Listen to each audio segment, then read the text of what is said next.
Welcome to my channel sister diaries. So ఈరోజు నేను మా హస్బెండ్ కలిసి మా మామయ్య అత్తయ్యకి పెళ్లి రోజున ఈ సర్ప్రైజ్ గిఫ్ట్ అయితే ప్లాన్ చేశాము. యాక్చువల్లీ ఏప్రిల్ 11th వాళ్ళ మ్యారేజ్ యానివర్సరీ అనమాట. సో కానీ కొన్ని రీజన్స్ వల్ల రాలేకపోయాం.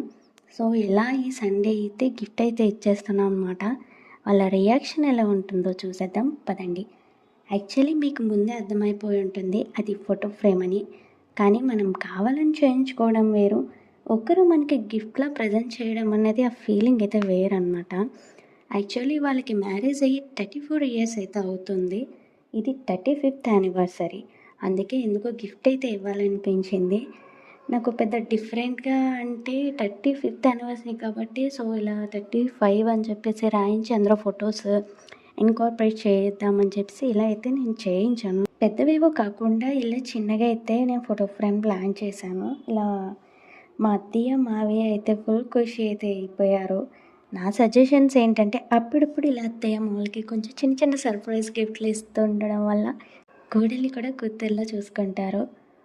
వాళ్ళు మన నుండి ఏమి ఎక్స్పెక్ట్ చేస్తారు, మనం బాగుంటే చాలని తప్ప.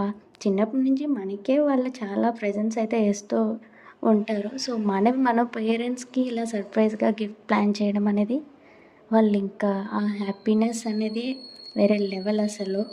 సో నేను ఇంతకన్నా ఎక్కువైతే మాట్లాడాలనుకోవట్లేదు. So please don't forget to subscribe. Bye bye.